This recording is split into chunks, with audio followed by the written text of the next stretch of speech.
You are listening to the Lucha Central Podcast Network.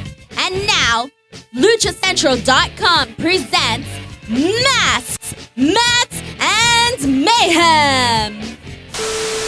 Mayonnaise isn't good for you, and it's also bad. I was trying to not be white. Fuck that shit.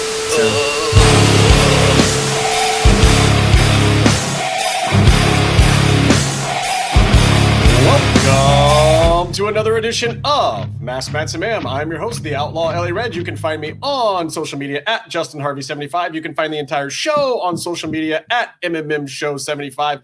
And I am starting hot. I'm fucking pissed. Bro, we're starting with the Wall of Shame this week. I have to do it.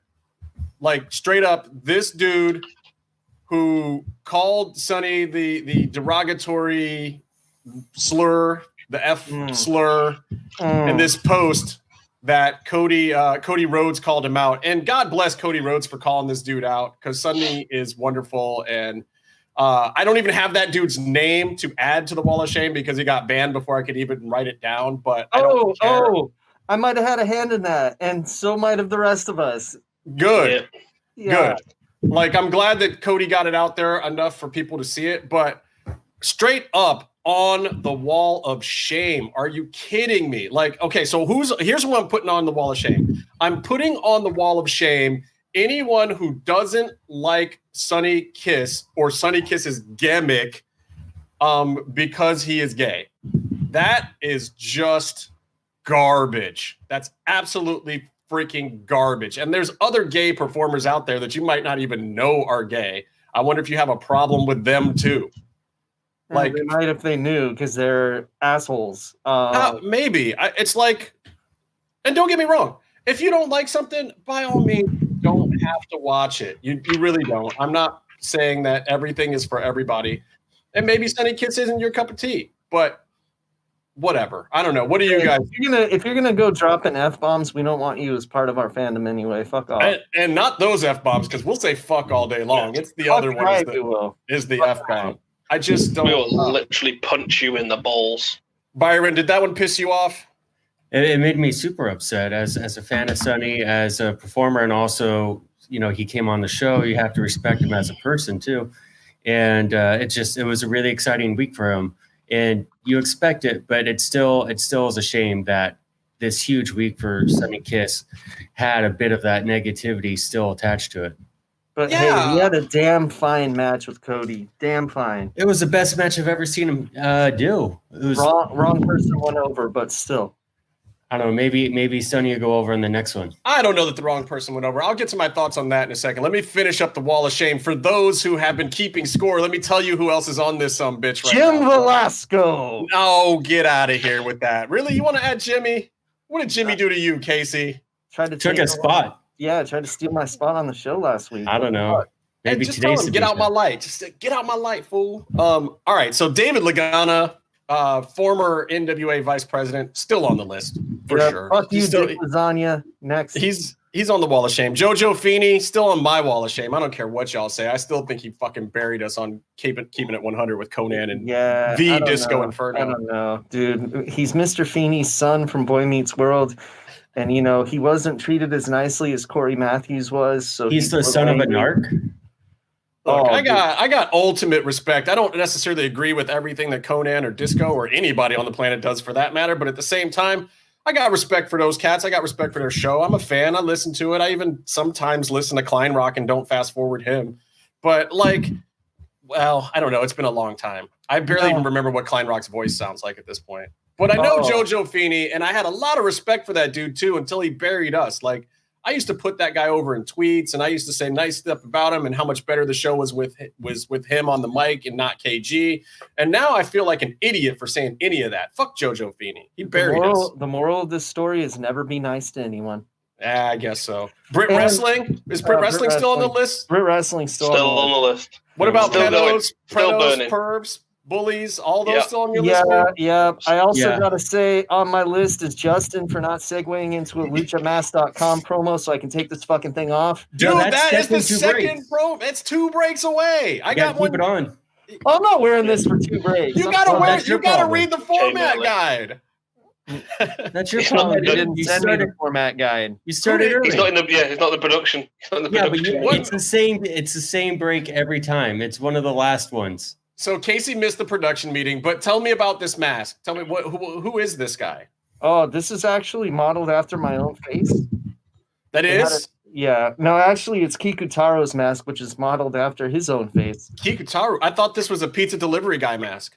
Oh, you know, Oh, I don't get it. if I had the greatest comedy wrestler of all time I don't get it. He's willing to do my show, I would make him just play a pizza guy and die also, Chris Joseph. On the list, Joseph!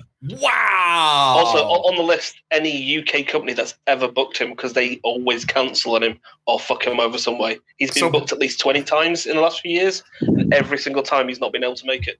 So we Because- have extra reasons for Brit Wrestling to be on the list this week. Then. I have another list. I have another person for the list. Every wrestler in Florida who trains and gets free weed from a known pedophile. Okay. and ones who aren't in Florida. You start to believe that there's only like one wrestling school in Florida that's not the Performance Center. What's going on out there? I think it's great that people that have access to the Performance Center are still using this molester for his weed and ring Ricochet. Well, I don't think you can. It might be. Be careful, he might send you a closed. DM. Hey, you know what? That's fine because I would make it very public. Ricochet's never doing this show anyway, right? To be fair, doubt it. Ricochet's denial of knowing that the guy was a paedophile is almost as believable as his promos. They all know. They all know. That's hot. Okay. All I could say is Wall of Shame.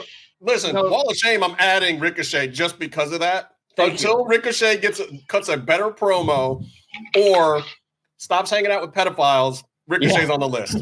Whichever one he's able to do first. Whichever one, it's fine. I'll totally take him off the list next week if we find out that he like totally disavowed that guy for real and didn't put out just another bad statement. And to be fair, he's not the only name that is trained there or taught. Oh yeah, he's not. He's not. What's interesting though, is that only people that Cero Miedo me in the face are pedophile sympathizers. Apparently, I don't make the rules. I don't make the rules. The way it happened. Meef Cero Miedo drew once on the show. He goes to a lot of British wrestling shows. Yeah, but not in his face. But you would if you could, which no, I do it to you. No, see, Meef would do it out of love because we both love Pentagon. Yes, the other one in a way. All right, so we've added Ricochet. Who else is on the list? We've added anybody who wants to hate on gay wrestlers, gay wrestling haters, and just gay people in general. Oh, I gotta add a guy from this podcast who shit on the 8-man tag match and said that wrestling. We'll get there. I want to add someone. I want to add someone. Count, first Hold on, let me get through the rest of this list, then you guys can add some people. All right. Jeffrey Briggs and JT Wilcoxon, the guys who think they're going to restart Lucha Underground by filing a trademark for Lucha Underground Wrestling, definitely still on the Wall of Shame. Wilcoxon. Yes. JT Wilcoxon, Jeffrey Briggs. Tessa Blanchard, keeping her on there. I kind of don't care anymore.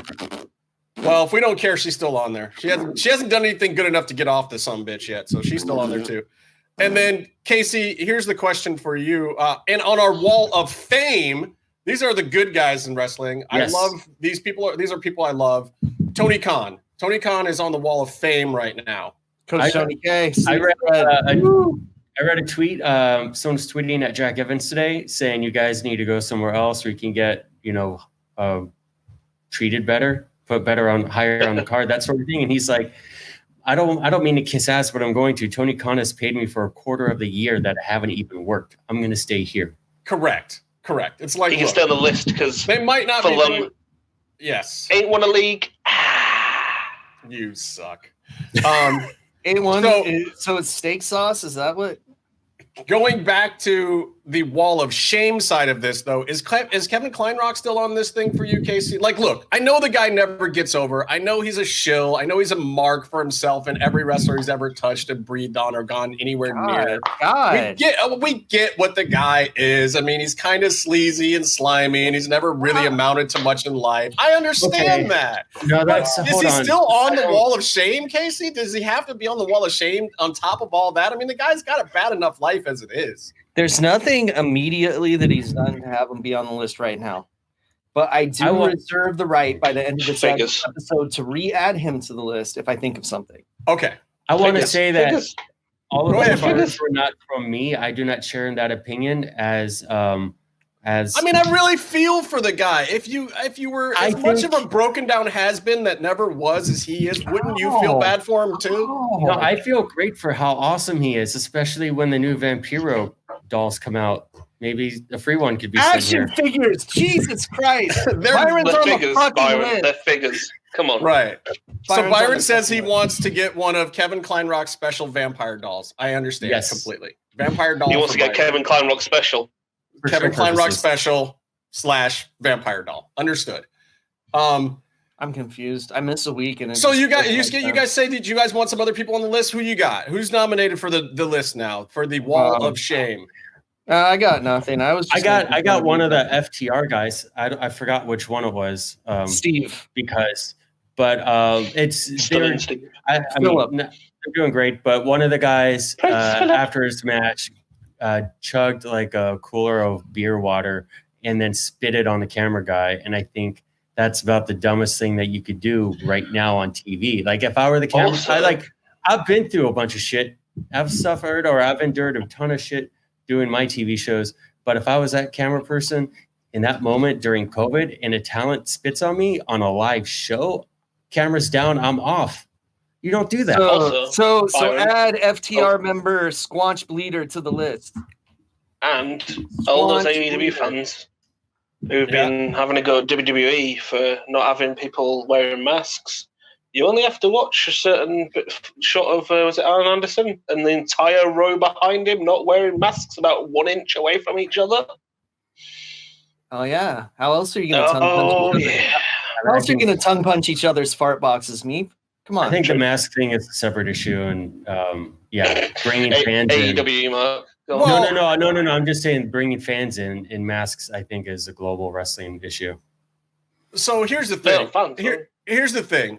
In AEW, if they have people back there that are being regularly tested more than once a week, and they're in a certain safety protocol, safety zone, then not wearing masks is medically fully acceptable. Mm-hmm. We know that WWE was not doing that correctly. So them doing it or representing somebody without a mask in the audience is far worse than AEW doing it, who has fairly stringent safety protocols in place for everyone on production crew or talent side, as does the production I am currently doing as well. Like there's other members of my crew that I'm not even allowed to get in within 6 feet of, even though we test 3 times a week. Fucking restraining orders, am I right? I just have to be safe and smart. I think AEW even started doing the blood tests, which are more accurate. And there's also that's why Tony wasn't on. There's also SAG guidelines, and I don't know how many of the performers in AEW are considered SAG, but all these wrestling productions should be meeting the SAG guidelines on on-set interaction between talent, because SAG has released a guideline now. It's pretty stringent, but it also allows people to still do productions and make shows of various kinds under the right circumstances. I personally believe, as a person in entertainment who is working right now, believe that all productions should be following the SAG standard. That includes wrestling. And what the fans think about that, I could give a fuck. Fuck them. They don't know. I'm out here dealing with it. I put my ass on the line to make entertainment for people. So do those wrestlers. It's up to all of us people in the industry to police ourselves, come up with standards that we believe in, and follow them. I don't believe WWE has done it successfully yet, and I do believe that AEW has. So that's my 2 cents on it. My 2 cents is, speaking of SAG standards. You know what's sagging right now? All of our balls, and there are hairy balls that are sagging. and they are far below standards. So we still do not have a Manscaped sponsorship. So Kevin is back on the list. Maybe we shouldn't say the brand name when we're asking them to pay us to say the brand name. Yeah, honestly, because I am fully cool with going with somebody else like the One Blade or somebody Lawnscape Land, whatever. Dude, I am not using a One Blade on my nuts. You guys can. I'm just saying, whatever. We can talk. I'm willing to try it out, and if it doesn't work good, I'll say no. Forget your sponsorship. Like if they believe in their product, give it to me, and I'll let them know. Justin, go ahead. Use your MMA connections to get us a Headblade sponsorship, and we'll just use it down there and see what happens. Let's do it. I do want to talk a little more about AEW. You were going to put me on the list for the freaking 8-man thing. That 8-man match was garbage. And we're not talking last week. We're talking 2 weeks ago, people. I know this is old news, but Casey wasn't here last week, and he was beating me up in the DM about the fucking 8-man tag because the only spot that was any good was that top rope Mexican destroyer deal. And look, Penta and Phoenix are great. Love those guys, but come on. Even early in the match, Penta looked lazy. Phoenix looked great. But I feel like your garbage level is all fucked up, and you need me to reinstitute the Professor Casey match of the week so that you can see what true garbage is. Maybe. Because I have some information. I I just learned today that one of the Michael Myerses in Wing was not Doug Gilbert at the time. He was J.T. Smith from the FBI, Old Brown Eyes. What? I didn't know that. So the one that's every day on the show. Yeah, so I'll post a link for the show to retweet of JT Smith wrestling as Michael Myers in a bright red jumpsuit. And then everyone can see what real garbage is. I'm talking Duke the Dumpster Drozy shit here, sons. I love it. Okay, so the Cody Sonny match, we talked about a little bit. The 450 splash, immaculate. That was great. The Cody off his game story, perfect. It's a great way to have a newer talent in there of any kind. It doesn't even have to be Sonny, but it was a great gimmick to have newer talent in a match with a genuine star with a belt. And there were some spots in the match where I felt Cody and Sonny, because they haven't really wrestled each other before, were a little bit off, just like we were talking about with the, Puma and Phoenix match on Lucha Underground from a couple episodes back that we watched. Like, the first time people go like that in a big match, there's blown spots. There was actually, I will admit, like, as much as I love Sonny and Cody both, there were a couple of smaller, not botches, but, not crisp spots that weren't exactly perfect. And I think that it was still great. It was great for where it fell into the show. It was great for what it showcased. It was great to put over a new talent. They've done this in previous weeks too. It's a little bit of the Darby Allin treatment, as I like to call it now, where they gave him a really good rub and shine, and now they can get more out of that character. I mean, it's like for AEW, they have the burden of elevating guys who have already been in the mid card to be at the top of the card. And this is what any promotion that's going to be number 2 to WWE in an overall sense is going to have to do. You have to bring in some guys who were made guys over in WWE, put them at the top, and then elevate guys who have been indie guys or in other promotions as mid card guys to the top with them.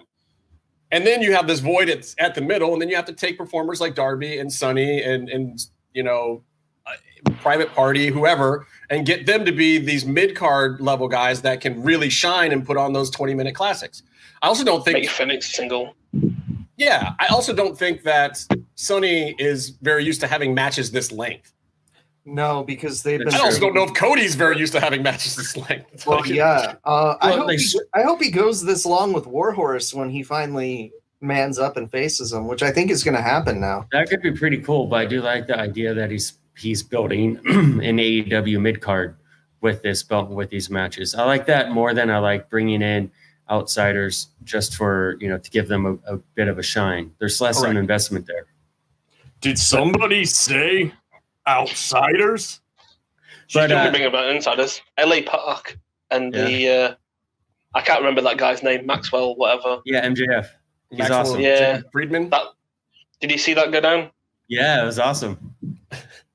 Good time. Was it just talking? Who is it? So anyway, so what do you guys want to talk about next? I want to talk about your the Jericho demo god thing, because this is This is Tony Khan writing scripts here, guys, because as we mentioned last week on the show, when we put Tony on the Wall of Fame, Tony is big on these demographics and these numbers, and it really made him very genuinely happy. And he got shit on by so many people for talking about it. That is absolutely where this segment's coming from. It's a direct reaction to the fan backlash about Tony talking about the demographic. And Jericho is fucking hilarious. I loved everything about this segment, even the orange juice, which was totally Vince McMahon style nonsense from the mid 90s, but it worked so well with Jericho right here to me. Who do I blame for this shitty Sebastian Bach Twitter feud between Jericho? That's Jericho trying to get money out of every single feud he can do. Everything. Jericho, Sebastian Bach. I fucking love Skid Row though. I've seen them live. Yeah. It was awesome. They're great. Jericho's great. Jericho's getting orange juice over so much. It's insane. I mean, he did Orange Cassidy did the Batista whatever thumbs down, and the crowd of 20 employees sounded like Wembley Stadium just going nuts. I thought it was great.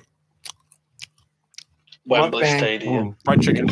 Anyone else? That place never sounds good. I got a Sid shirt. Okay, you guys see Sid? Sounded like MSG. Anyway, I thought it was great. I can't wait for the rematch when Orange Cassidy wins. Hopefully he wins with a DDT or else.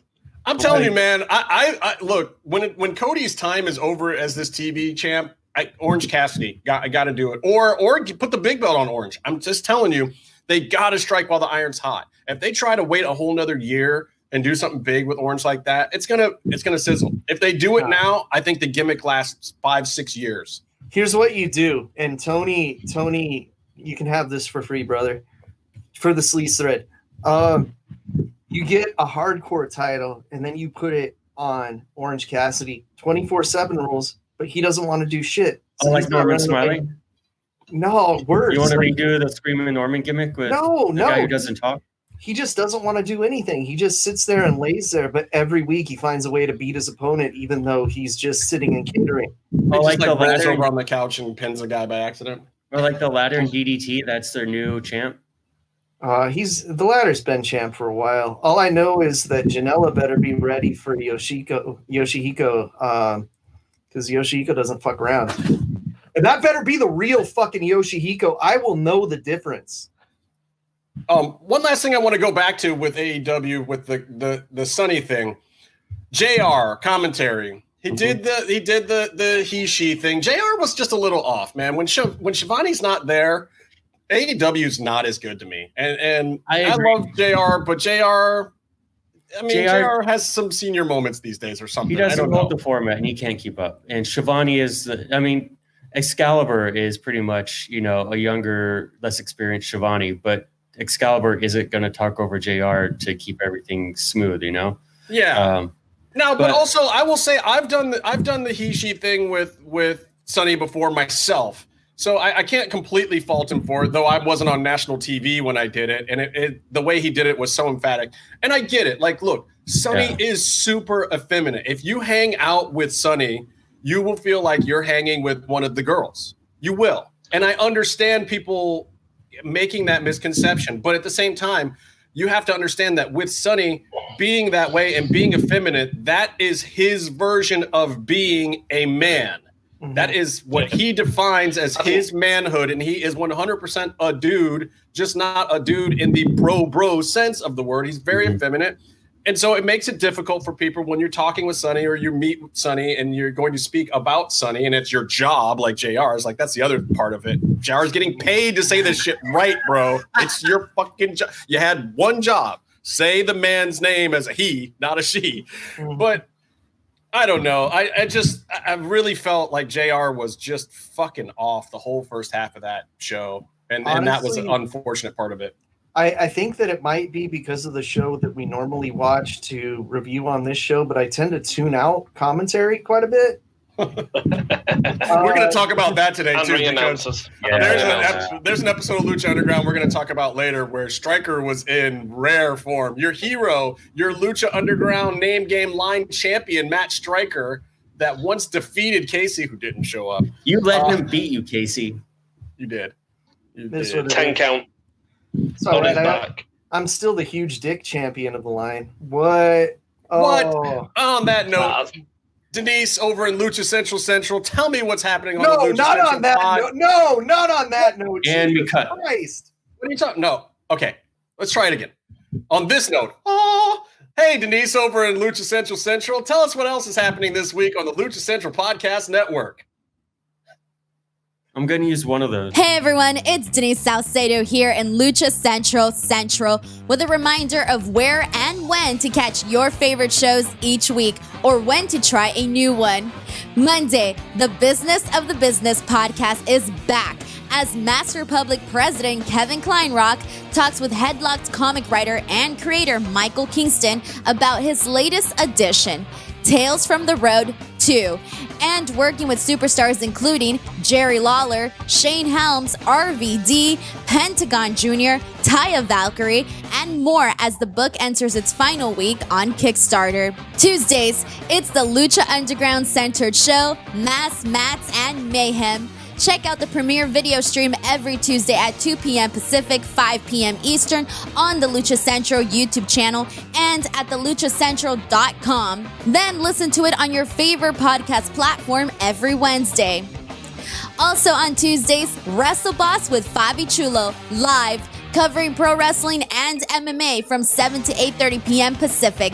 Head to WrestleBossLive.com to listen live and even call in or download it Wednesday across podcast platforms. Wednesday nights live on Facebook, it's Spanish show La Mesa de los Márgaros, giving you both the news and the chisme from around the lucha world. Find the video version on Facebook Wednesday through Friday, and then Saturdays download the audio version in podcast form. This week, AAA referee Piero takes a seat at the table and the crew talk about the controversy of luchadores and revenues from digital content as well as the growth of luchadores as YouTubers and influencers. Thursdays, it's straight out of the bodega with Papo Esco and PWR promoter Gabriel Ramirez. This week, Ricardo Rodriguez pulls up to the show and the trio talk about his start in SoCal, signing with the WWE, and being the personal ring announcer for Alberto Del Rio, heading to India to be the head trainer at the Great Khali School, and more. On Friday, it's your double dose of Lucha Central Weekly podcast, one in English y el otro en español. Lucha Central Weekly is where you'll find all the top stories of the week, both inside and outside of the ring from Mexico and anywhere luchadores are in action across the globe. This week, both shows take a look back at the packed weekend, including Mexico streaming shows from DTU and Más Lucha's women's tournament, plus all of the lucha-related matches on WWE Extreme Rules, Impact Wrestling Slammiversary, and AEW Dynamite. Plus, LC Weekly in Espanol looks at the greatest hair versus hair matches of all time and whose hair may be the most valuable in a match today. Be sure to subscribe and follow all of your favorite Lucha Central Network series on your favorite podcast platforms, and please be sure to give a rating and review to help more fans find the shows that you love. For now, this is Denise Salcedo signing off from Lucha Central. Have a great week. Well, it sounds like there's some great stuff this week on the Lucha Central Podcast Network. Can't wait to listen to all those shows as well as ours. Thank you for joining us and for all the people who have been giving us shout outs and retweets and whatnot. Maybe we'll have Byron read some of those later if we can find them. I apologize that I am moving right along today, but I actually have work to do later today. I got to go scout another location, man. I'm back in production. And look, Meef, Pimpin' ain't easy. I found beige-ish curtains. Yeah. Well, I'd say beige walls. Beige walls. Is there a I word? also got my Alpha Predator back there. I don't know if you can see my Alpha Predator on the screen. Oh, there. you mean I worked hard to get my that. waste of $30? Gave it to you. Yeah, you got had, brother. So pretty much the only thing I don't have is Dutch, but I have all of Dutch's weapons. I have all the Alpha Pred stuff. I have the Samurai stuff. You got had. Yeah. City Hunter comes out on the 28th, day before my birthday, by the way. Ooh. Hey, DLC City Hunter. He's got a different combo stick and little claw thingy. We should So be able to Ghost. do the It's regular all about mission as Ghost. a team of predators instead of regular dudes. I don't think I want our to be podcast. fair. And I then don't you want put our the podcast one to be known as a team of predators. the one honestly. predator would be just a regular fire team guy with a little pistol. Yeah. Byron wants to make the game easier. But look, hey, we're playing this game. It's called Predator Hunting Grounds on PS4. And if you want to join in and get knifed by us with no mud, so you see us coming, then please feel free. DM the main MMM show account. Never personally DM Casey. That is not a good idea for your health and safety. DM the main MMM show account. Maybe we'll let you have our logins and you can come play with us if we think you're a decent person and not a pedo. Or just straight up add me on PSN. My PSN name's Lucha Gringo, just like my Twitter. Wow. Same as me. We tried to PSN protect is the same. Casey's kayfabe, and then he just comes out and blows it. Well, it's hilarious. We were getting messages on our Instagram account from Lucha Gringo. I was like, oh my God, Casey's responding to Instagram posts. Nope, it's Gabe. Yeah, it's Gabe. Gabe still listens though, so that's awesome. Yeah. What's up, Gabe? So Gabe, what's up? Love you, brother. The other Lucha Gringo. The IG Lucha Gringo. Not the OG Lucha Gringo, the IG Lucha Gringo. IGLG. You should get a tattooed on his knuckles, IGLG. Let's talk about a little bit of, since we're talking about Lucha Gringos, let's talk about Lucha Libre and Lucha Underground. Whole thing sucked. Wow, the whole thing? You're going to do it like that? Okay, I like the show. I just, the gimmick and the right was dumb. Well, first of all, hold on. Let's tell people which one we're watching. So if you go to Tubi Television or wherever you watch Lucha Underground on the DVDs or whatever they have in other countries, we're doing season 1, episode 11 right now. We're going through these in order. So if you want to be on time for next week, watch episode 12 before you watch the next one. We're doing them in order. We're watching them all again. We're on season 1, episode 11. This is right after the debut of Angelico and Argenis and all these other fun guys last week. So that was a really dope, fun episode. But this week we're talking Cortez Castro. Yeah. Oh, come on now. No, Cortez even like post today. What up to my man Ricky? What's up? The crew was tight in this match, especially the three of them. I mean, I don't know how much better you can expect them to do. I thought they were doing great. Very quick. I can tell. Well, before we even get there, I can tell you what I expect Lucha Underground not to do. Give me a double recap of Cuerno Drago from last week. What the fuck was the point of that? Oh God, I can't wait until like maybe 5 more episodes in the season when we never have to see recaps again.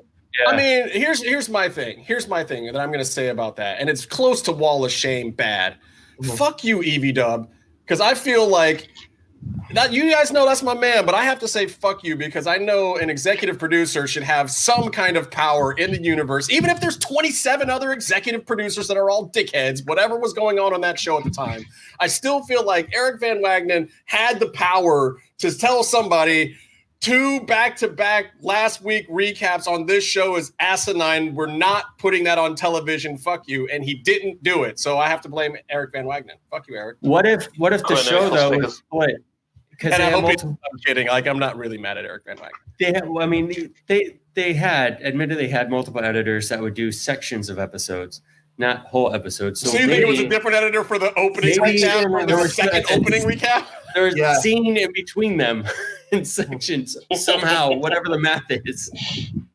You've got 30 seconds to edit, and that's it. Watches one, and then he's like, all right, I'll go talk to the other guy 2 hours later. Completely mind somewhere else, and then sees it, and he's like, "Oh, I like this."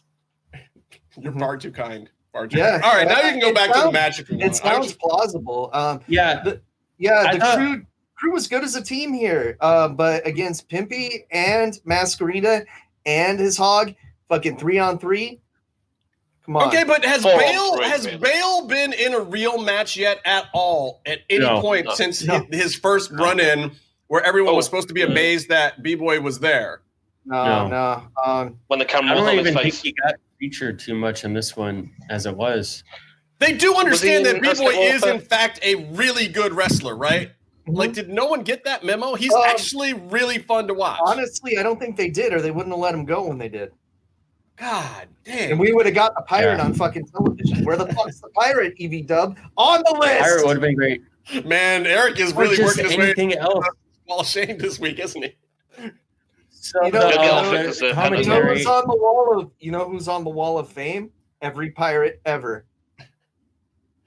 So there's a lot to say about the commentary, but I do want to bring up the one good thing that I heard.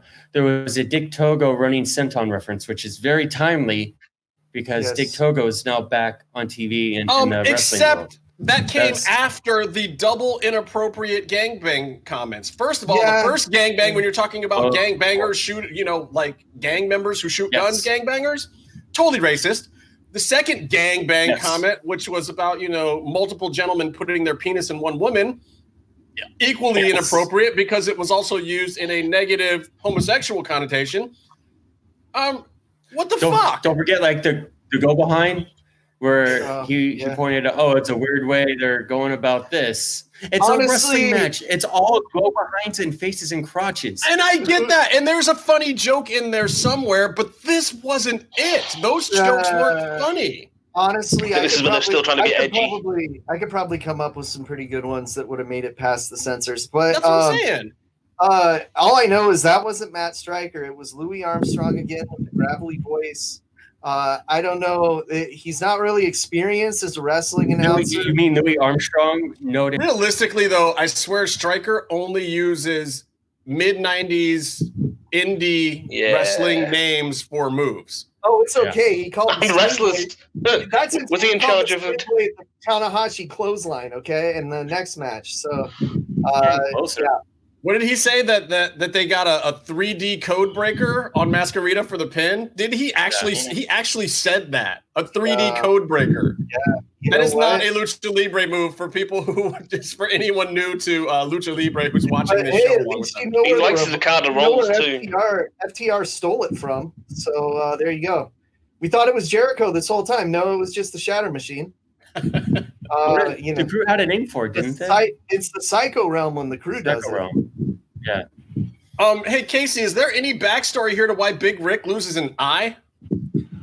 Okay, so that was a wink question, by the way. That was hey Casey, is there any? Yes. Okay, so I was gonna come up with a whole thing, but I forgot what I was gonna say. All I know is that he eventually gets an eye patch. And when I start yelling, Tiger knee, Tiger uppercut, he didn't know what the fuck I was talking about. And he gave me the weirdest look like, dude, why do you keep yelling this shit? Why are you guys saying Tiger knee, Tiger uppercut? Tiger knee.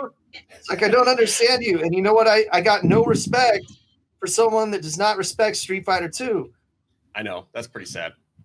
I just wanted to hear you tell that story again. I was trying to think, what's the setup we can get that out of Casey with? And we're going to keep doing it. As soon as he shows up with the eye patch, expect to hear that story again on this show, goddammit.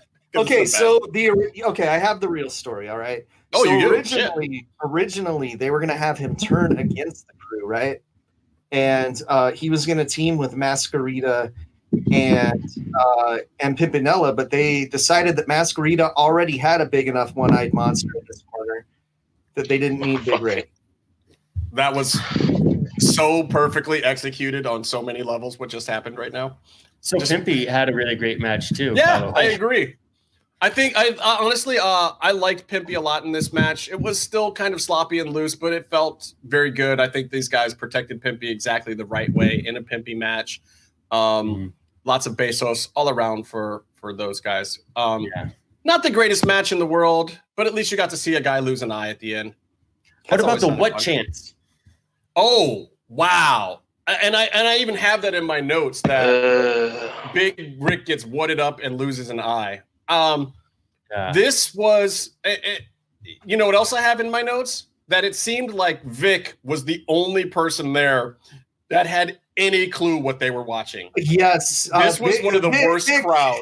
Vic and Sonya, they were the only two. And oh my God, can I do a behind the scenes story about those what chants? Were you guys there for that? No, this seemed like the worst. Were you at this one, Casey? This seemed like the worst, most piped in, brought over from Universal Studios fucking audience you could have possibly gotten for an episode of Lucha Underground. They were terrible.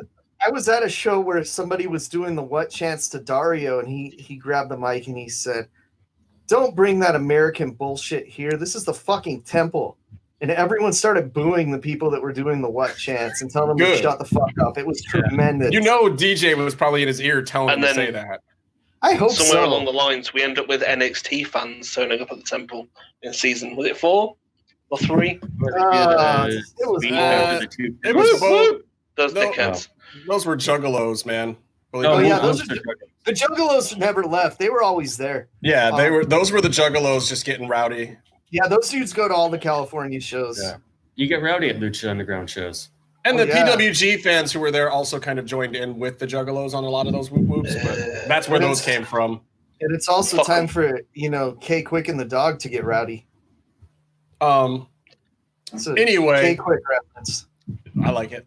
Yes. So what was the next match, Byron? So, after the Cage. 3D code breaker. This was the only good thing in the show. This was the only good thing. The crew goes into the office. They get paid off by Dario. There's that plot development. And then you have that sit down with Cage. Vampiro goes into overtime and puts him over.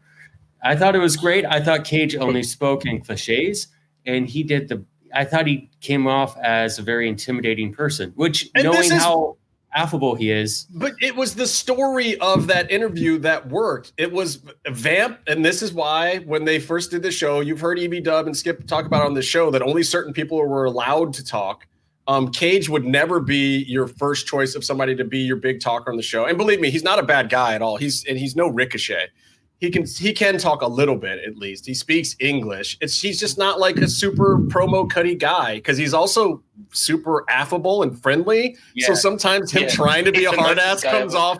Yeah, sometimes and there's a lot of wrestlers that are like that where it's like if they're not playing a complete babyface character, it's hard to take them seriously cutting a promo. Cage is one of those guys. This works so well. Vamp says all the right shit. Does the button pushing thing where he's actually I don't like your saying attitude, the opposite. Brother. He also you got a shitty attitude, brother, and then he's like, "I'll muscle fuck you to death in the ring if you ever come back." Yeah, whilst looking like a member of Rancid from 2015. Great. It totally worked well. I think it got. I mean, and honestly, I think this is part of when we all started liking Cage. This promo really helped it get over. It did actually serve its purpose. I was a fan of his before Lucha Underground, so I was just stoked to see him. But yeah, dude. Some motherfuckers are going to get, I thought, is he going to drill claw Vampiro right now? Did I forget that happened? But I got to say, it all pales comparison to one spot in the next match, which is the greatest thing to probably happen in the history of this show so far. Oh, really? And I want to see if you guys can pick what spot I'm thinking of. This is the KC Challenge. Woo! Oh, and I want to say for the record before we go on to that match that when I say Cage is a really, really nice, affable guy, I mean to everybody on the world except his ex-wife. Now, in the next match, I don't know any move that almost injures Sexy Star would be the best spot. Oh wait, no, there was a Sexy Star. No, it's just Penta versus Superfly. Oh, okay. I didn't go. I'm sorry. I missed a match in there. No, okay. Don't make us get to that without a little bit of. I wanted to rush ahead and skip over Penta and go straight to Sexy and see how Casey felt about that. It's all right. I want to say Jim can have my spot permanently. It's okay. There. Come on. Think of spots in this match. Which one do you think I thought was the coolest? I thought the coolest, and Pentagon doesn't do it anymore, and it's part of my complaints about him not being as athletic in his matches or doing as much. When the opponent, or maybe he doesn't do lucha matches anymore, but when the opponent goes for the handspring off the ropes, and he drop kicks him in the face. He drop kicked him in the stomach, and it was a moonsault attempt off the ropes, and that is the spot. Byron is on the Wall of Fame. Wow, nicely done. There's a couple. He would nail some people in the face doing that. It always looks great. He doesn't do it anymore. I think he got Phoenix with a really good one where basically Phoenix springboarded and he drop kicked him when he was like vertical. So he just went back against the ropes and he fucking broke his neck. That was the one where he just drilled him in the fucking ribs as hard as he could. Because hey, you're my brother, you're not going to complain. There was the flashback to when they were 7 years old, and it was just like, what are you going to do? Tell mom? I love this match. Here's the thing I want to say about this. Like, this is the moment where you realize the temple is made for Pentagon. Like, it gets quiet when he does the chops. It gets loud when he needs a pop. It is his room. And Stryker says at one point, Stryker asked what Penta needs to do to really get over to the next level or something. And the answer is one and only one thing is missing from the Pentagon Jr. performance to make him into Lucha Underground's Pentagon. and that's the arm breaking. We've only seen it in vignette at this point. It hasn't come to the ring. Literally, there's only one thing missing from the height of Pentagon's career at this point in time, and that is the arm breaking. Oh, and also there's a behind-the-scenes story that it might have been this episode, it might have been an upcoming one. You know, he's asking for help.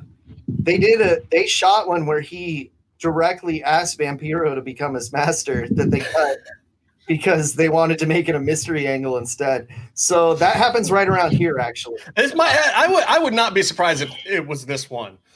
It seems like it led up to that, and they cut that line out. I bet Vic would probably know. We'd probably Vic would know. I thought it was great, but there's also with the contacts and the makeup and the mask and just the look in his eyes when they do the close up on him in the promo, or when he's just around ringside, face first, like face up front with the camera. That's a magical moment there. That's really like, this guy is a big deal. Yeah, and the match itself I thought was fast and loose and a little sloppy, but it was in the good way. This is the kind of fast and loose way that Lucha Libre should be when the guys are calling the match on the fly, when they're just in there having. This was two Lucha Libre experts having fun, where they were just like in the back, like, look, okay, we need to get to this part of the story at the end. We got the rest. Like, everyone just move. We're just going out there and we're going to do our thing. Nobody was gassing. They did all the right spots at the right time, and they just had fun. But you could tell none of it was pre-planned. They didn't fucking work out an order of anything in the back. They just went out there and they did Lucha Libre. And at this point of the show, I'm getting very concerned because another match starts, and we still haven't got to the last man standing match, and there's only 20 minutes left in the show. Right, which is bad news for any last man standing match because you know it's going to be fucking lame at that point. But he also got to call Chavo a fraud. Yeah, that's true. It's really a way to give Chavo a shout out because I know that they're actually tight.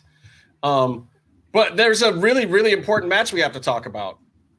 Oh, the lockup. That's what we have to talk about. Jump into the lockup. Oh my God. I was like, oh fuck. Sexy Star, El Mariachi Loco. Is this the best that Sexy Star has ever looked? Yeah, thanks to Mariachi. No, actually, it's it's that I Quit match that she had with. Yeah, it is. Yeah. But at the same time, Mariachi, the way Mariachi sold for her was far more than she deserved. And I'm just going to, I don't even want to talk about this much, but I will say my part and let you guys speak.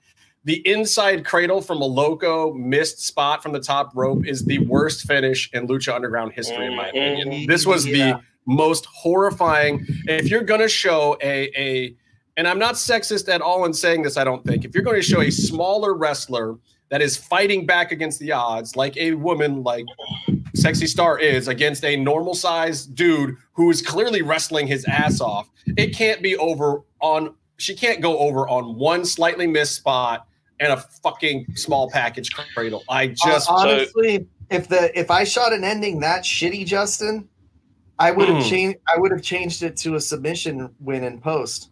Guys, you know what I'm saying? Why not? They talked about this on the 50 Conan show. I think it was not this week's episode, the week before, because I was listening to him earlier on. And Conan was saying about how at Lucha Underground they did not know how to shoot an agenda match at first. So obviously we know they got better. Yeah. But yeah, he was talking about Sexy Star and how like when they put her up against, and it was the unbelievable versus the believable way of doing it. Whereas, and he was saying how in Mexico they know how to do it, whereas in America it's very much the guy doesn't get much offense in, and it's kind of she scampers under his legs kind of thing. Well, which is a lot happens in this match as well. That was this match. This was very WWE in a lot of ways. And Mariachi did great. He didn't even call them out for the rapey Angelico Ivelise match that people complained to DJ about in person because it was too fucked up. Like, if you're going to do it, don't fucking do this. They got flagged for that, and they reversed course on that almost immediately. Right, and that's interesting because they're still trying to find their way with intergender stuff at this point. I think it gets good eventually, like Cage Taya. There you go. Yeah, that was shit. You have to Cage spot. Taya is almost the holy grail of intergender period in any promotion. Right. But you're also looking at that one going, they're both Conan guys, if you know what I mean.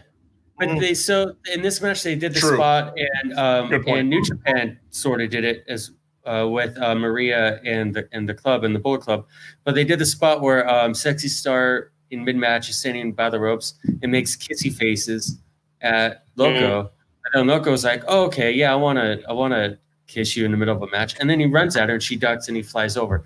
Super contrived, super dumb, and there's places for hokey spots like that, but not in the temple. And the announcers even had Vampiro just couldn't hold it in. He's like, "That guy's so stupid." That actually popped me when I was watching it. There's no other reaction you can have. I mean, yeah, they were just trying all the wrong things, but the performers, at least Loco, I think Sexy Star did all right in this match too. But so also she got the finish. Maybe as a luchador, she doesn't know any other type of roll-up pins. Your winner, Casey. Sexy Star. Ooh. Oh, Yes, yeah, Justin. big surprise. Hey, Casey, I have a question. What is an El Inframundo? It's the underworld. It basically means underworld? Yeah, it means. But it's not like hell. No, it's like It's like Greek mythology underworld almost, right? Right, it's like Hades. Not hell, but Hades. Okay. Yeah. Yeah, But then like she also said something else and not Inframundo. I always it's weird because I don't know exactly what the dragon mythology that clearly it's probably Roach is pulling from here, but like this is some underground it's actually from some underground dwelling demon dragon mythology. If you go into Aztec mythology. Okay. Yeah, and they had there was actually a AAA group. We're talking about Drago, by the way, who's announced as being from El Inframundo. They actually had a group called El Inframundo run by AAA Parka for a while too. So it kind of gives you that connotation of like dead shit's involved, spooky, like my pillow right here. I told you I was buying a ghost-shaped pillow to cry into, and you didn't believe me, Justin. But yeah, I didn't, but I think you might need it next time you meet me on Predator. Ooh, just saying. With your hotel Wi-Fi? Yeah, you're trying to. Your 156 ping. He might teleport. I hacked the hell out of that, man. No, I'm at 42 milliseconds. I'm okay. I'm all right. Do you have a universal remote so you can hack every hotel TV? No, it was actually I had to go into the hard everybody has to watch him play Predator to make it happen. Oh, nice. Yeah. Yeah, the whole hotel is watching Justin with his shitty little Predator backpack running around. It's possible. Loosely remembering Aztec mythology, I want to say it is Quetzalcoatl that goes into the underworld to pick up the bones, which is to create human life. It's Tezcatlipoca and Quetzalcoatl, and the two brothers who have to go, but one. I think it's Tezcatlipoca dies down there in the battle with Huitzilopochtli. And isn't something with all the tribes that they were all connected in the underworld, and they all kind of went off into separate caves, and that's how the tribes kind of stood up. It was something like that. Yeah, and then they came out of a tiki twister bar. Yes, and it was really a temple and not a bar. If you just pull around the back, you would have saved yourself a lot of trouble. We are living in a Robert Rodriguez world here. I mean, he didn't specifically create this one, but I was looking forward to the Dust Till Dawn and Lucha Underground meeting somewhere. They talked about it, but I think that it was. I mean, I don't think that DJ and Roach were really comfortable writing in that world, particularly, but they were fine paying homage to it. I don't even know if Skip was comfortable with it, but they just wanted to pay homage to it at least. You know who would have been comfortable Brian with Cage it? was in an episode. This guy right here would have been comfortable with it. I know. Right, well, you should let them hire you. Things they should have done. All right, so this isn't actually a last Luchador Standing match. I hate last man standing because matches. Last week there was a table spot with a count out. Yeah, I don't know. This is a fantastic match. I'll tell you what. Ever. Yeah. Drago takes the best ring post head bumps I've ever seen. Like the way he was doing the slap on the pole, like I know I'm exposing the business. It was so picture perfect, and it sounded like I can't believe they did 3 of them because the first one should have concussed him because it was so spot on perfect.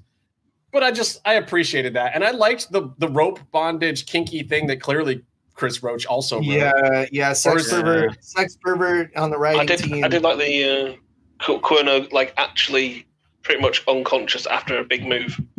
Yeah, yes. Like after hitting the back of his head kind of thing, and then when Drago got him into the ring. And I was actually worried. I was worried about it the first time I saw this because it looked like brutal. But this time I saw the ref Marty Elias actually go over and check. Let me tell you. I'm pretty sure, by the way. I'm pretty sure, by the way, at the very beginning of this match, Marty forgot it was a last Luchador Standing match because the first time he started counting was way late. And you actually see him 10 go. Seconds. And he started to count like at 4.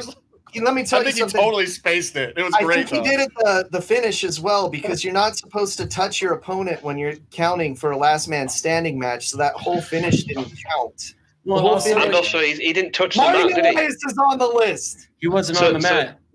Drago is not technically. His back never hit the mat at any point when that turn. So he's not technically down. No. So if he went down and then got up a little bit, and they kept him like in a position of not getting to his feet, then yes. But he did never touch the mat for the to begin. Okay, maybe the execution was poor, but I think the writing of the idea of who says in this match you can't just literally tie a guy down so he can't get up. It was the most ingenious booking of a last man standing finish to me. DJ written all over it. Clearly, Justin, I loved it.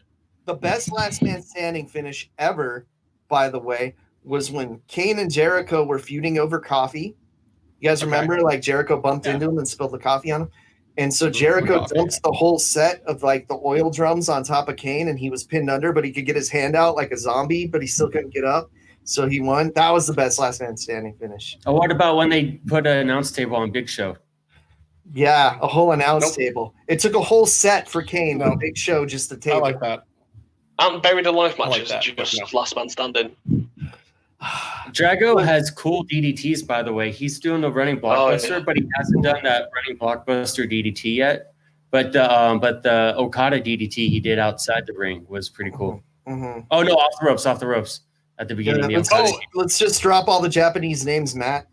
That's what I'm doing. Oh yeah, if you didn't have enough of mid-90s indie striker, we had a bubble bomb and a flipping blockbuster in this match. Yeah. Those were two actual calls in a Lucha Libre match. I just want to put that out there for the record. Everyone shits on Kevin Gill, but there was a blockbuster and a bubble bomb, which is not even a bubble. I can't even. It's a shame that Buff Bagwell has a lasting impact on the wrestling industry, isn't it? Hey, when I think Lucha Libre, I think Bubba Ray Dudley. Yep, so do I.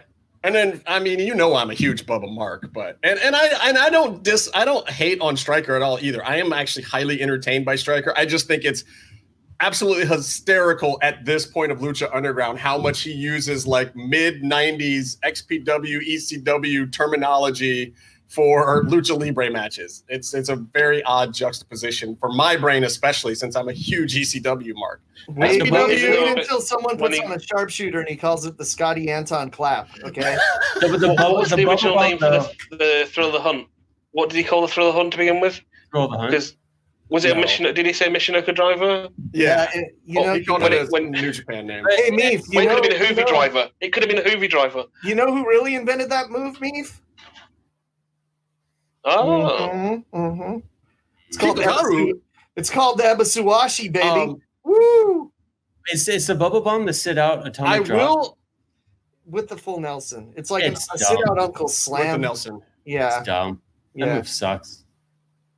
It's worse than I will say that this match had probably my favorite arrow from the depths of hell at super high speed because I feel like HDF was very, very comfortable with his partner in this one. But I mean, he shot to the ropes to the point where he almost overturned it, and Drago knew what to do. Just moved over a little bit, got my man, came down safely.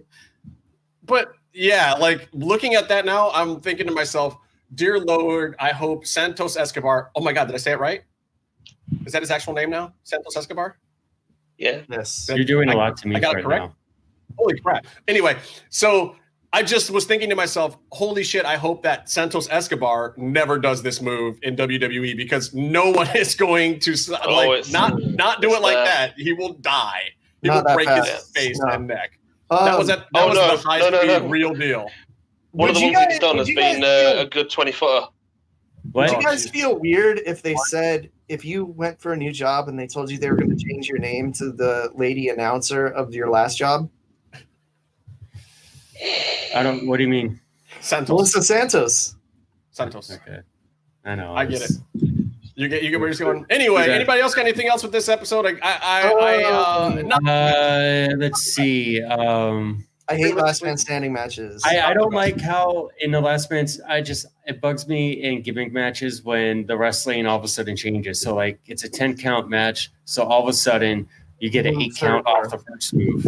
Yeah, that's why I like Texas Death Matches more. They do the 10 count gimmick, but you have to pin the guy first, so it doesn't expose the business as much. You know what I mean? I like that. It's the one thing I like. Oh, there was plenty of business exposed on this episode. We can definitely say that. Mm-hmm. All right. Well, good show. I think what I need to do. Listen. I've got to go outside a little bit later, so I need something to cover my face. Let's find out if there's anything available for that now. My balls are. Lucha-masks.com, in partnership with Mask Republic, give you personal protective masks to keep you Lucha strong in the fight versus COVID-19. With world-class luchadors Blue Demon Jr., the Lucha Brothers, LA Park, Ultimo Dragon, Cain Velasquez, Conan, and so much more. Head to lucha-masks.com and you too can become a masked warrior. Lucha-masks.com, powered by Pro Wrestling Revolution. Am I wearing this right? Am I doing this right? Bum, bum, bum, bum. Is this how you're supposed to say animo and kick someone in the head and then do a lot of spitting? How's that? Animo, how's it go? Like animo. It's like this, like this is the original. This is how you do it, right?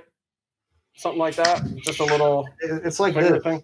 Animo. Like diamond cutter upside down.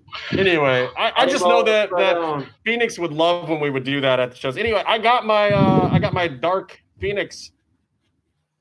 This one is super dope. I wore it all day today. I was out at the beach, out in the heat in San Diego, and this thing held up and was great. Let's see, what do you got up there? Is that a Barros del Mall? What do you got, Barros del Mall? Oh yeah, this one's pretty sweet. Feels comfortable. Looks badass. I like how Meef's What's Meef rocking? His mouth moving. That's tremendous. Looks like they're smiling. That's great. Meef, what are you rocking up there? LA Park. The chairman. Who? The chairman. Oh, LA Park. Not La Parka, but LA Park, right? Mm-hmm. Not to be confused. And then we have, of course, this way. Kikutaru over here, which is dope. And it's so funny to see that on Casey because it looks like his regular ears. It doesn't even look different. Anyway, if you want to roll up on some of the dope merch, a lot of these are gone, but there's some new stuff up there too, and some still currently available. Lucha-mask.com. A lot of dope stuff. Love these things. Bandito coming soon. I really wish I had gotten more. What's that, the Hayabusa case? Dope. Glacier. Suck it, Jim. Suck it. There's like 3 versions of Pentagon. They're doing the one with the Venom one, whatever. It's great, but that sold out super quick. You got to stay on top of it. You know what I mean? Yeah, check the websites. Check the follow Mass Republic on Twitter because he's going to tell you when things are going to go up, right? And when he does that, pay attention. Keep your time zone in mind. Don't fuck up that, and you'll get your mask. Don't worry. Just pay attention. Also, if you follow the Lucha Brothers MX fan page on Twitter, they are on it as well. They're probably promoting it as hell. If you follow MPOS official on Twitter, MPOS official for all of your mask needs. I plugged luchamask.com on the last Another Miserable podcast. You're welcome. Lucha-masks.com. Wow, that is very kind. Yes, Lucha-masks, plural. Yes. Plural. Is there a dash in there? There is the dash. And yeah. Lucha-masks.com. Yeah. Remember that as Lucha-masks. Hey, did you guys All watch right, so- NXT this week? Fuck no. Yeah, Oh, actually, yes. I did catch it right at the end. I went back and watched the whole thing, and I was really happy with Shotzi Blackheart. But I'd love to talk about our former Lucha Underground stars that have ended up over there. One of them had a really great promo this week. Meef, do you wanna? Which one of them was his it? acting's a lot better from. His It was acting's amazing. Swerve. It was Swerve, right? Was He it had Swerve? no. Fuck, man. I just got to say, like, I'm gonna start calling this segment "What?" WAT. Where are they? We're gonna talk every week now about what former Lucha Underground stars are doing. There's a couple of big successes this week, and there's a couple of fails and people that we're not seeing. I'm still mad about Angelico and Jack. We don't see these guys enough. I do believe that they're in the right place in AEW. I do believe that AEW will do some better stuff with them at some point. It's just They're just now. in countries they can't get here. Is Correct. The problem. It's just not now. I will also in the fail side of the what segment, I got to put Swerve. Nothing happening. Oh, he's still employed? Yeah, Morrison is in a perfect spot. He's with Tony Nese now. Yeah. I mean, Swerve is getting great matches. He's doing Which stuff. one's going Tony else, Nese? and none of it matters. The really blonde with muscles. The one who looks like Elias. Okay, I know. Yeah, the shorter Elias guy. The guy his gimmick is he has Elias. muscles and he flexes, and he's a jerk. And he's like 3'7". And everyone, he's like, "Oh, I'm mad. Now I'm gonna challenge you to a match. Like it's a bad thing for you." And then You the other guys- person, you guys As remember Adam that- Cole is to Shawn Michaels, Tony Nese is to Elias. Adam Cole is awesome. Adam Cole is Man. fat, very fat. He is also very fat, but we can't hold that against him.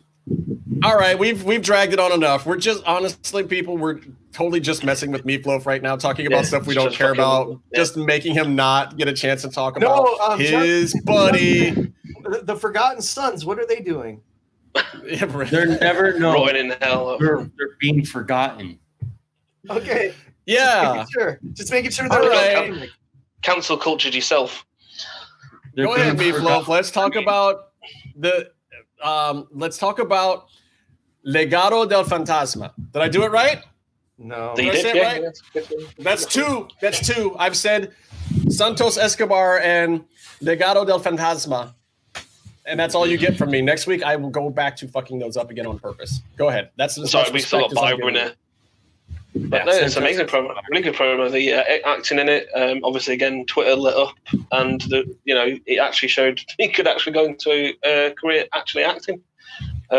Which, if This you've is seen the honestly- Phantasma look- movies, He's been on this show before, and his English wasn't even as good as what that was. No, He yeah, sounds like he was born in America now. How did that happen? How did his English get so good, or was he fucking ribbing us this whole time? Has he always been able to speak English? No, himself? dude, his English has always Meef. been really good. Yeah, Meef, like straight his up. English is perfect. Yeah, but his accent Well- was even like not as thick. It was really good. what's that, Byron? I said, yeah. Oh, okay, no, so it depends. Social situation, because I have to talk clearer for people when I'm down when I move to the here because they Wait, can't that's an understand my option? original accent. Yeah, seriously. So Can we when turn I that first button moved here, on? Are you doing it I used to now? have to. Yeah. So I have to talk in a clearer accent for you all. Oh, how this do is you- the clear accent.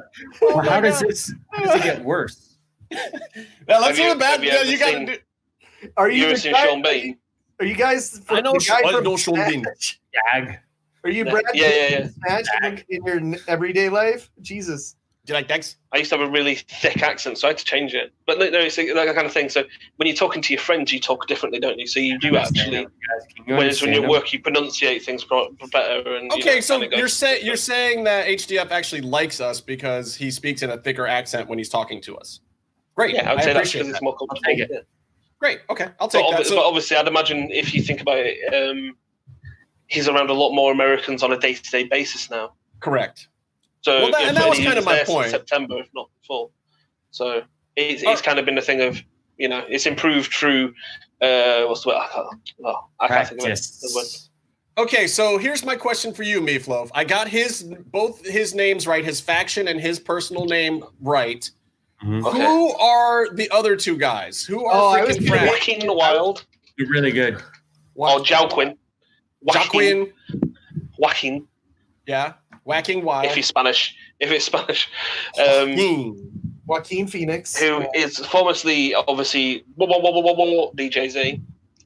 The man who nearly killed Jesse Sorensen and then nearly killed himself in Mexico. Oh, yeah. And Raul Mendoza.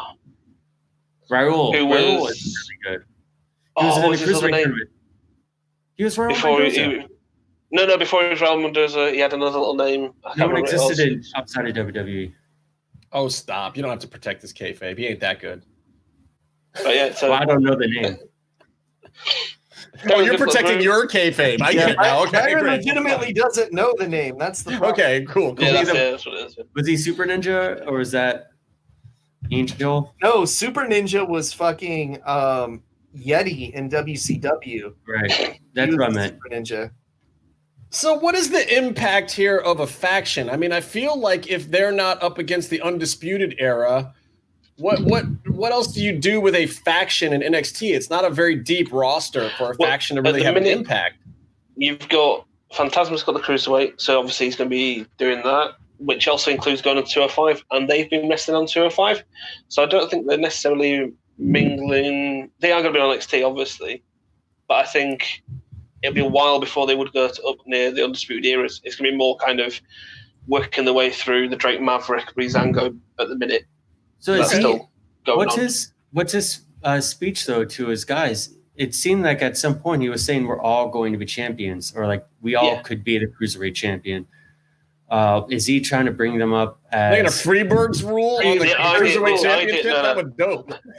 The idea is that he's creating a legacy where basically those guys can also make themselves, on the level. So they all go up and they all actually can go for top titles rather than being kind of left behind. If you next time you talk to him, and I don't know that he has any pull with the booking guys in the back, but they should really just change their name to the Misused, and that would say a lot. We're the guys that in every other gimmick have been poorly used, and now is our time to not be poorly used. You're just trying to get Swerve on TV as part of the group. Yes, I am actually, because I love Swerve and I give him so much shit on this show. Swerve's on 205. Swerve, yes, but nothing he does matters. Like Swerve has become the Dolph Ziggler.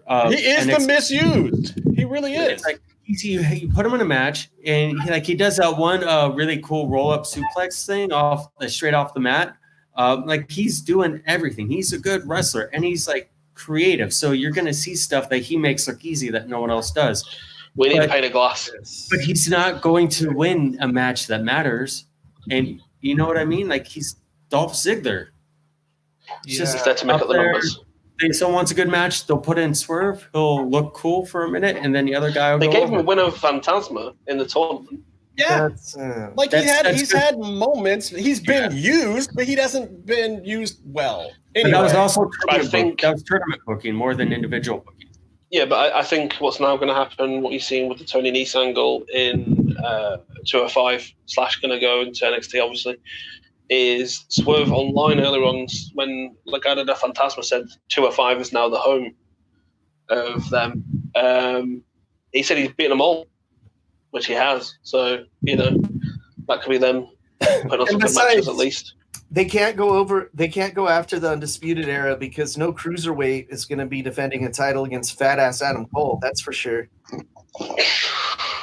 Yeah, you would have the weight limit. So he's not 205. Two other pieces of news that I want to talk about. Where are they from Lucha Underground?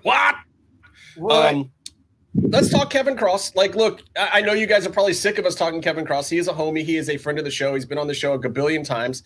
I am still worried that he's been getting cooled in the back for some reason. I mean, one thing I got to ask is who the fuck is Kevin Cross? I'm sorry. I meant Killer Cross. No. Carrion to you. Oh, not Killer Cross. I meant the Devil of Monterey. That's what I meant. The European Crow. I meant the guy with the briefcase that deserves a title match, Cross. Not him either. Time to cash in that money in the bank. Time to cash in Cross. That would be a great name for him. So Karrion, time to cash in Cross. With a K. First of all, with a K. Time to cash in with a K. Cash. He non-stop attitude. He speaks a few other languages, and speaking of guys who don't always speak English, that was, I believe, Croatian. That he spoke directly to Dijak to put him on notice, which I loved. Talk about sending some chills.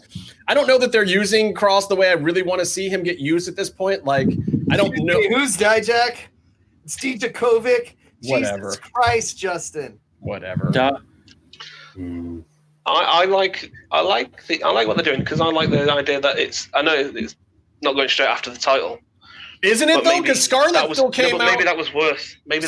Yeah, but Scarlett came out and put it in Keith's face, so maybe he. It's all about time. What? No, it's always about time because your time is always coming up.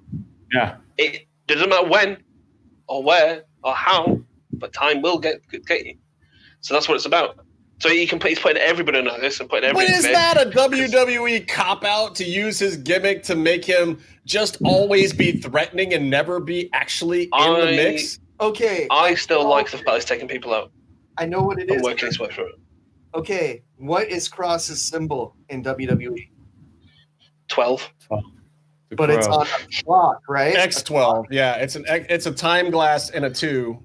Making a Roman 12. Who else carried a clock to the ring that everyone was just afraid was around? Flavor Flav. The Boogeyman.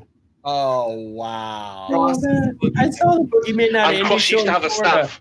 And he chased all the little kids in the audience at intermission. He's just not allowed to show it on TV. You know what I'm saying? Whoa, hey now.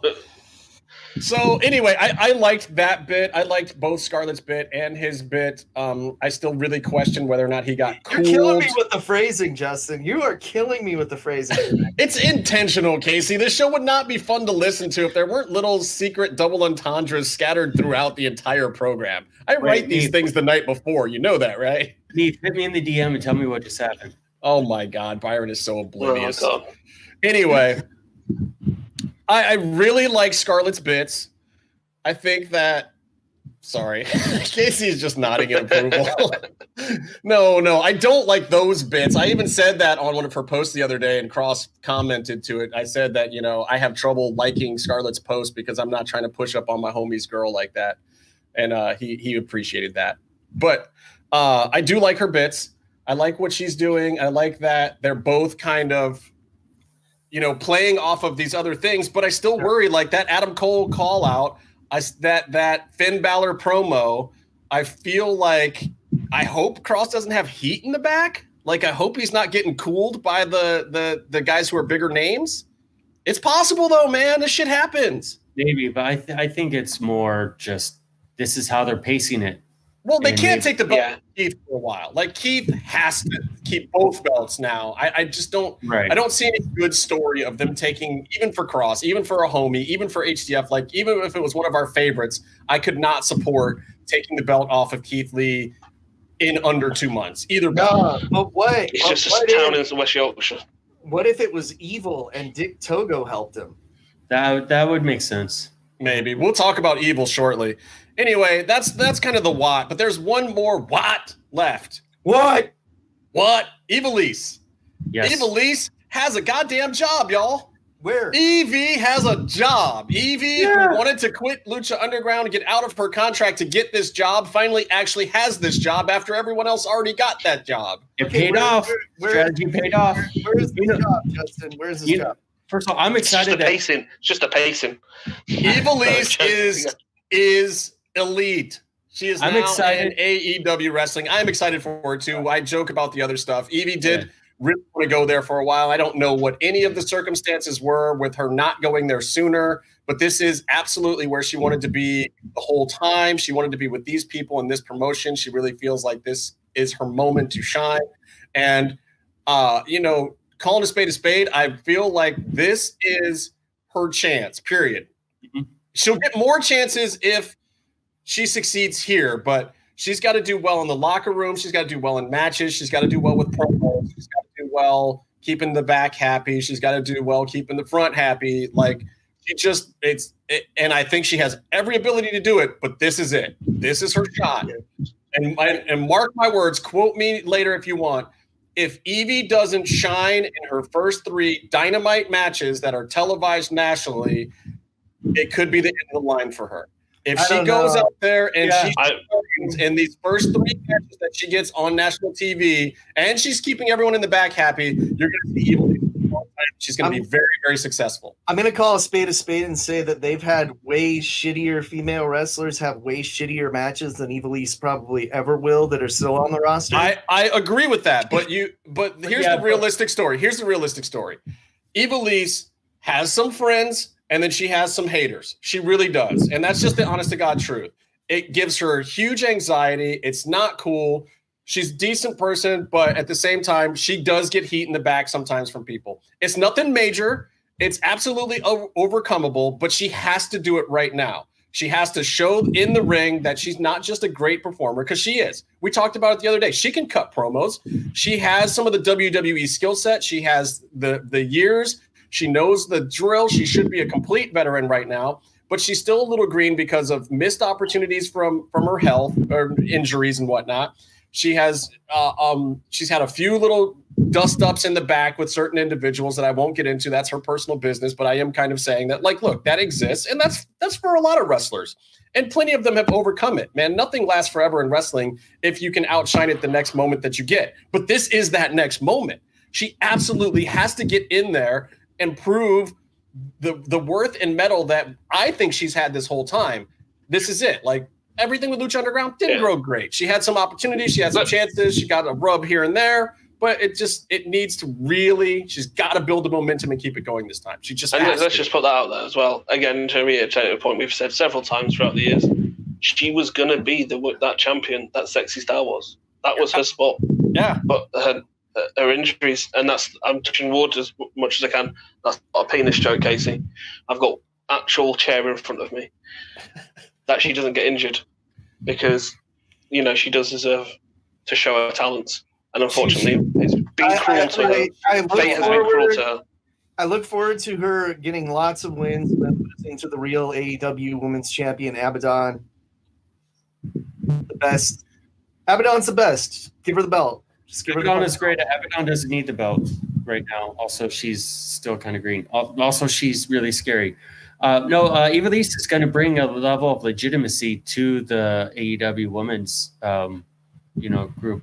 Are you still in love with her, Byron? Ivelise? Yeah, I was just asking. I mean, it's just a question. Here's what happened. We were in the VIP, and I go, "Hey, Rob, look at that TV." Rob is in vanilla. Rob is in Vanilla Ice. Yes. That's who you're talking about when you say Rob? Yeah. If you're going to name drop, do it right. Jesus Christ. It was one of her matches. I'm like, that's Ivelisse. She kicks ass. And then that's what happened. Well, so you told Rob that Ivelisse kicks ass. And then what's the rest of the story? How does everybody at Lucha Underground believe that you are desperately in love with Ivelisse? Was there an incident in the back that may have exposed this fact that you are desperately in love with Ivelisse? What's that, Casey? I'm just curious what Casey. I think Rob blew up his spot a little bit as well. Did he? Did that happen? What happened, Byron? I don't know this story. What happened? I don't remember because I have to go back to work soon. You have to go back to work with Rob or someone else, or no? By work you mean you sending Ivelisse letters or something? I don't know. With the letters cut out of newspapers and shit. Professional stalker. It is a position. It's creepy. This is how we want this to go. No, how we want it to go is that basically Vanilla Ice told the entire Lucha Underground locker room right in front of Ivelisse that Byron was in love with her. So that's the long and short of the story. It's nothing complicated. No, Byron, what did you do? Did you say no, not at all? But he said, "Ew, I don't like girls." The main point of this entire story is that Casey was the person who organized for Vanilla Ice to go there. Yeah, I've been Casey had nothing to do with it, but he was the one that DJ thanked. Yeah, it was weird. Also, Also, Byron, you should This is all have highly entertaining for No, me. when Rob did that, you should have said gross and then turned around and walked away, and it would have been the best answer ever. Or the only acceptable answers are gross or ew cooties. That's it. That's all you could have gotten away with. No, Or the Toru Yano shrug. That's the other one. Yeah, I could have done that. Though what I was banking on was the fact that everyone only cared about Vanilla Ice. So when he's like anything about some other guy, everyone's just like, all right, whatever. So anyway, can I get a picture with you? Mm-hmm. So right. Well, and but this was your first experience with the Lucha Underground locker room in the locker room, right? This was first time I went in the locker room. Yeah. Yeah, first time you went in the locker room, you got ribbed by Vanilla Ice at Lucha Underground. Is what we're saying. That's the moral of the story. Okay, that's solid. I like that. Nothing says getting bitched out like being ribbed by a non-wrestler. He wrestled. He wrestled more than me. Oh shit! Yeah, you're right. He's actually been in the Lucha Underground ring. Yeah, but he's wrestled for JCW. So yeah. All right, we got to take another quick break. We'll be right back after this. Talk a little bit more. If you're listening to this and you haven't visited LuchaCentral.com, it's time to do it. LuchaCentral.com is the online home for Lucha Libre, where you can get all of the top news in English and in Spanish. Find the best curated video content and original content not seen anywhere else. Find when Lucha Libre events would be happening in your area. Find photo galleries from top photographers covering Lucha Libre around the world. From weekly polls to annual awards. Seen and read by top executives in all of the major Lucha Libre promotions across the globe. And on top of that, it's free. LuchaCentral.com, your centralized place for all things Lucha Libre. Hey, so Casey, what is a Dick Togo? Okay, first of all, I'm just curious. Is that like Togo's the sub, or is that like Dick to go? Like you can take it with you, like a dick in a box? Yeah, that's the joke that Conrad Thompson tells every time he comes up. Let me tell you something. Dick Togo's a fucking legend, first of all. Okay, agreed. He started off in Michinoku Pro as a member of Kaientai. His name was Sato first, but then he changed it to Dick Togo.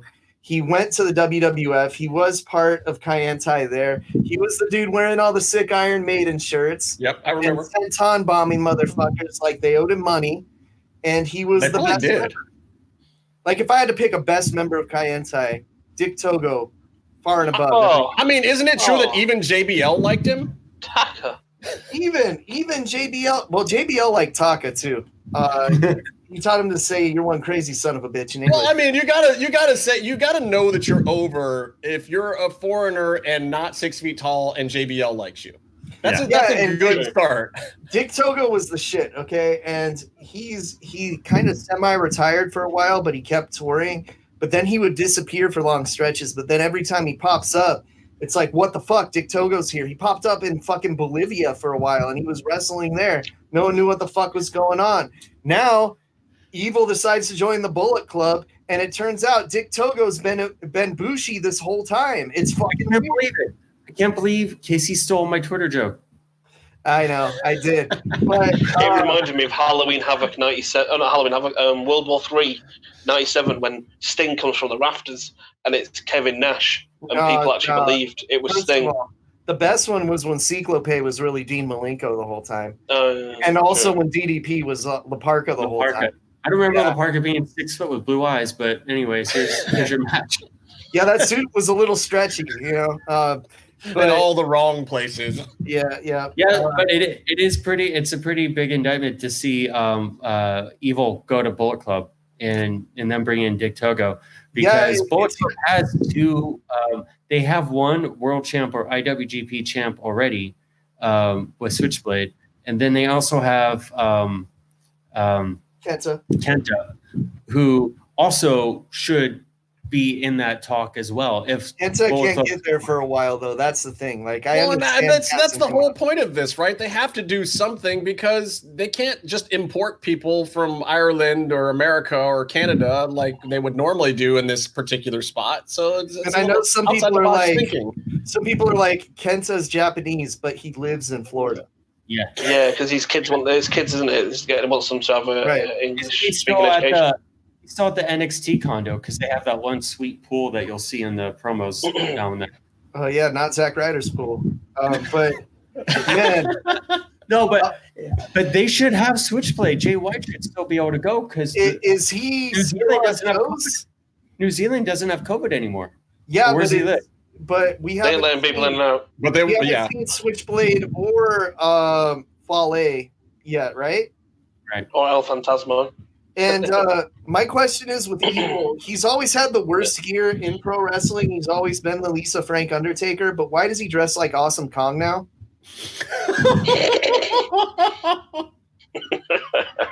I'm sorry, you caught me completely off guard with that one. I was not expecting that.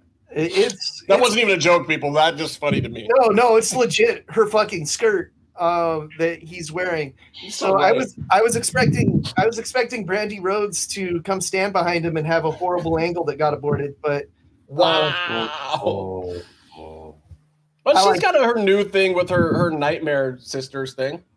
Yeah. But what about Luther? What about Luther, Justin? What about Deathmatch legend Luther?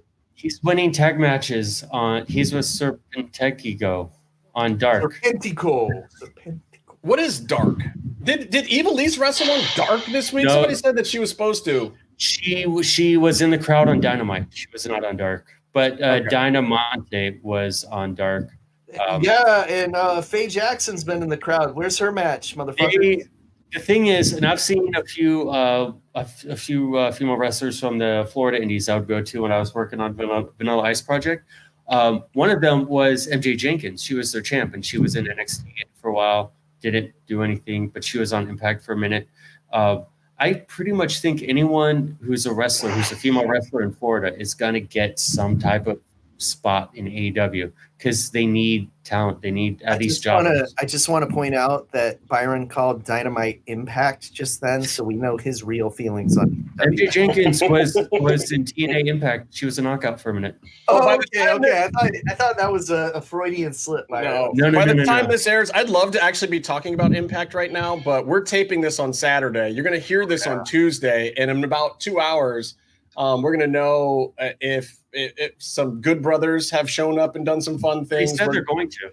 Yeah. Which is, there is a surprise. There's some other surprise manager coming down to the ring with him. But most importantly, I really just want to know what's going to happen with Dash and Chris Bay.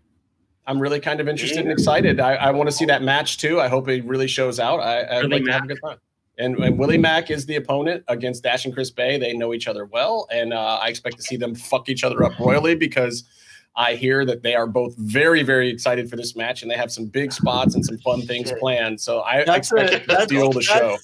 That's a good match right there. Just pretending shit. It's Tuesday. Let's go into recap mode. So for me, I think the standout of Slammiversary has to be Bay and Mac. You're just gonna lie like that to the audience. This show is live right now. That spot was crazy. That spot was absolutely crazy. I can't believe they did that. I can't believe that Moose's manager was Sting. That's fucking crazy. I can't believe Moose is doing the Flat Earth gimmick. No, it's Jimmy Savile. And that Mark Calloway is now a part of Impact? What if Undertaker did the whole thing to get out of his contract? He shows up. Impact isn't racist enough for Mark Calloway. And he's debuting at a pay-per-view next week called The Next Ride. It's going to be awesome. Oh, God. Well, I mean, that's the way that Impact talks about these things. They talk about it like it's going to be that, which cracks me up. And actually, I've been liking Impact recently. I mean, again, you know, we don't talk about it a ton. There's not a ton of former Lucha Underground people there right now besides Willie. Who else is there? And besides, we find Impact. Oh, Taya. Taya's there, though. Taya's been killing it. The real reason we don't talk about Impact is because we find Impact fans insufferable. Let's be real. Yeah. I think that, I mean, there's just a global section of wrestling fans that, you know. My problem is I don't watch Impact all the time. And when I want to watch it, I need to listen to the commentary. And it's unbearable, even though the matches a lot of times are great. And I think the angles are actually being... Josh Matthews. Oh, I wasn't even going to put him over by saying his name. Jesus Christ. just really, really crummy, guys. He's just not good. Don't say it again because he'll appear. He can't even hit a moonsault. Didn't you watch that Tough Enough, whatever? And I've got friends that are friends with him, and they just respect the hell out of him. But I don't feel it, man. I just don't like the guy. Justin, tell your friends to tell him I like him more than Matt Striker. Wow. Is that real? What just happened? No, it's not okay. On that note, I'm getting out of here. I got work to do. I got to get back to work. I love everybody just as much as Casey hates everybody. Yeah, congrats to Leeds. I don't even know what I'm saying right now. For what? Fuck Leeds. Whatever. Anyway, until next time, stay calm and stay in the mix. Penis!